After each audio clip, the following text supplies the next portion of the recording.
So what should I be expecting with this? It's gonna taste like bacon, that's for sure. It's gonna taste a little bit like bourbon and sugar too. Oh, come on. Tell me about this. These are what we call sticky bones. Okay. The sticky bones are a short rib. These are sauce. unbelievable. Unbelievable. It's one of our best sellers.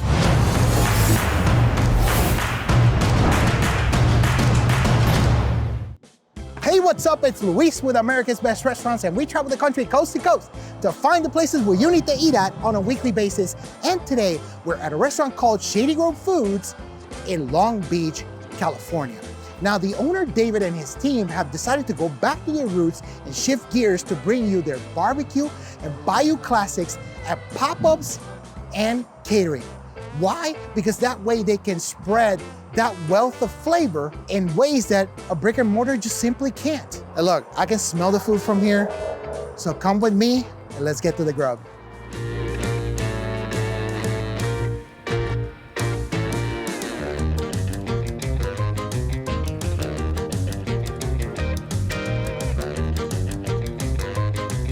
All right, everybody, it's kitchen time. You know I love this part.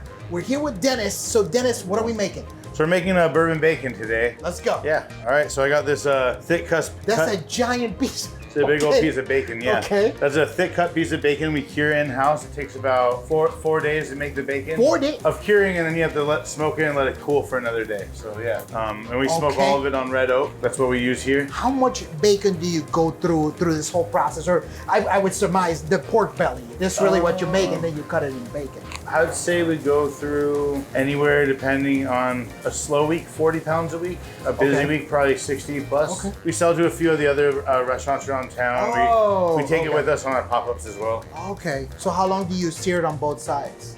Just a couple minutes. This is we already bake it off and have it close to about ready for this, because all we're trying to do is get a good crust. So when you brush the glaze on it, it's sizzles and it's nice and crispy and sticky. Okay. Almost there? Almost there, yeah. We're just about ready to glaze it. Oh, so you glaze it on there? Yeah. Okay. Yeah, and this started from us doing it over on our Santa Maria grill when we're doing pop-ups. Okay. Then it changed to on here. You get a nice little char on the flat top.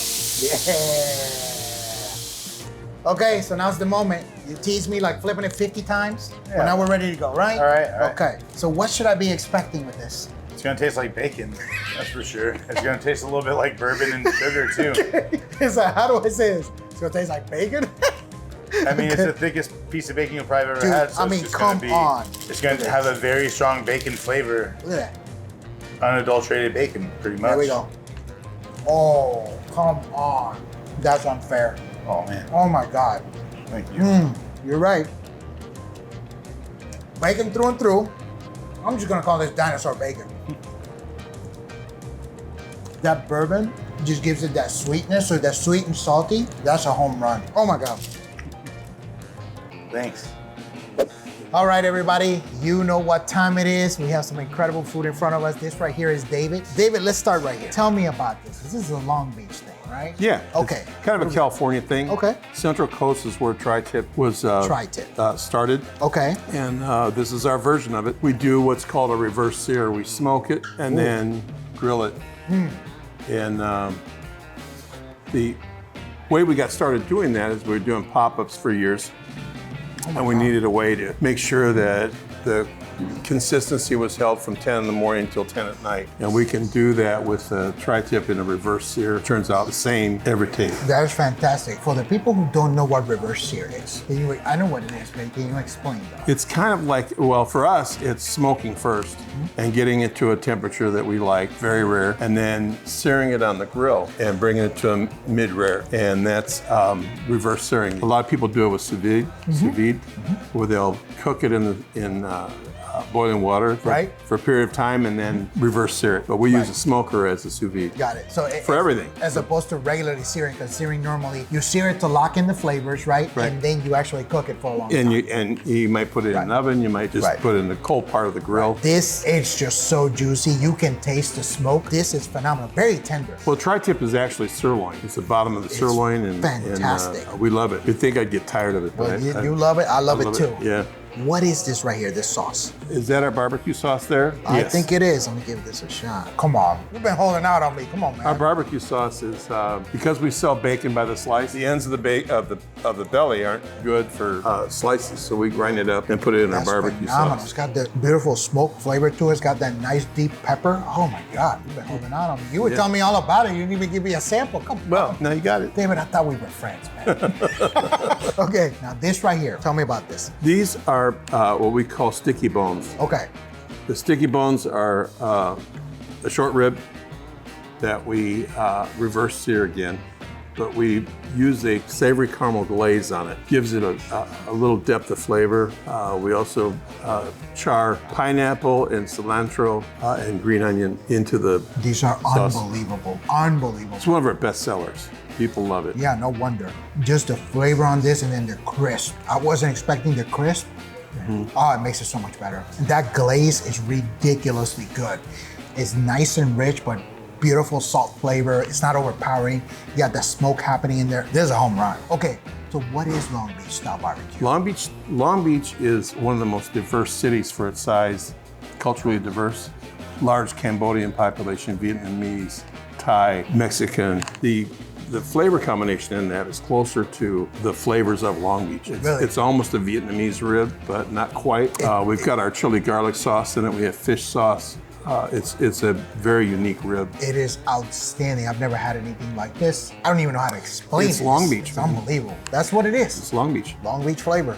And then you have, there's a rice here. This is different than I've ever had. What kind of rice is this? Chorizo rice. Chorizo rice, okay. It's a dish my wife and I developed for when we were eating it with jerk chicken about 40 years ago, something like that. And it's we just use it for a lot of different dishes. It's phenomenal. The beans are in that plate. I hate to go back to that, but that's what we call hobo beans. Okay.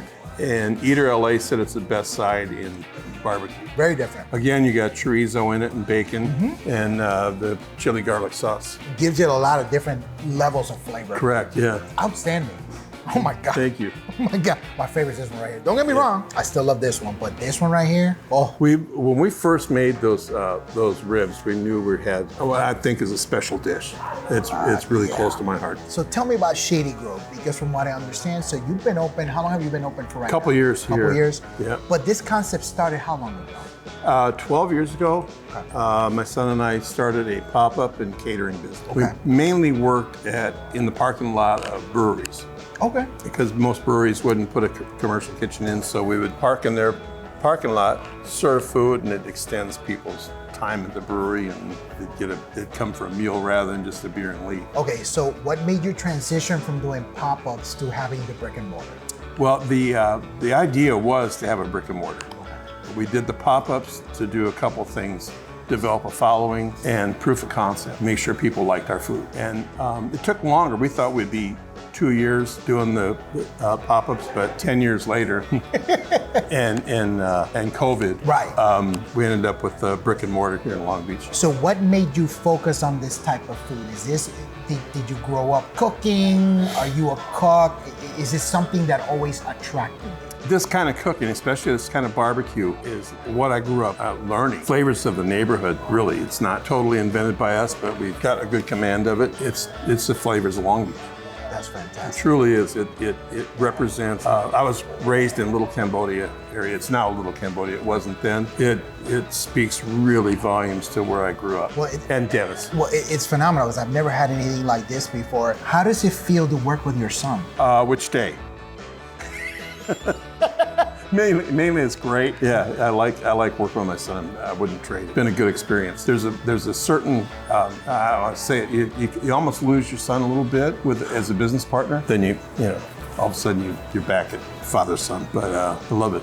But this is something you always wanted to do with him, right? Yes, it's so much fun. The biggest drawback, I think, for the two of us, we're both dreamers, and sometimes we don't get as much done as we should because we're talking about what we could do with sticky bones or another dish. If we did this, you know, we're constantly daydreaming about food. Well, and it doesn't really help when I come in here. I tell you, hey, what if you combine this with this? Yeah. Oh my God. You're making us think some more. Yeah. Oh man, that's fantastic. Seriously, I'm very, very surprised at the food I was gonna get. I knew it was gonna be good, but I didn't know that it was gonna be at this level in all these levels of complexity. And even having that background, like you said, you basically grew up what is now called Little Cambodia. You would even tell me off camera that your son was in the neighborhood that you were at. He had people literally from all over, the Philippines, Cambodia, Japan, and all these different places, which forged the way to have this type of cooking. I called the people I hung around with the little United Nations. That's awesome. Yeah, it was fun to watch him. And he managed to have meals over every one of their houses, learned a lot. Absolutely, absolutely. Well, I mean, it's evident right here, this food, it's just next level, different flavors that I've never had before, but it's executed at such a beautiful high level. Oh, incredibly man, impressed, thank incredibly you. impressed. Where can people find you online? On Instagram and Facebook, and then we have a website as well. Fantastic. So, Shady Grove Shady Foods. Grove Foods, home run. I gotta tell everybody watching, I can't hold it back. As you can tell, hands tied behind their back, blindfolded. This restaurant's 1000% certified legit. This food, oh my God, that's all I gotta say. It's unbelievable, unbelievable. Thank you again for letting us into your house. I feel like this is like your home. That's the way we want you to feel. Well, definitely achieved it. Yeah, thank you. Absolutely fantastic. Thank you so much.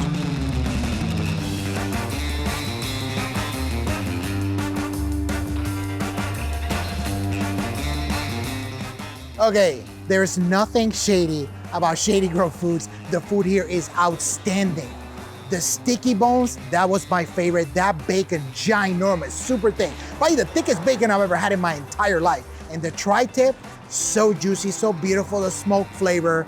Oh my God, home run all around. This restaurant is a definite must.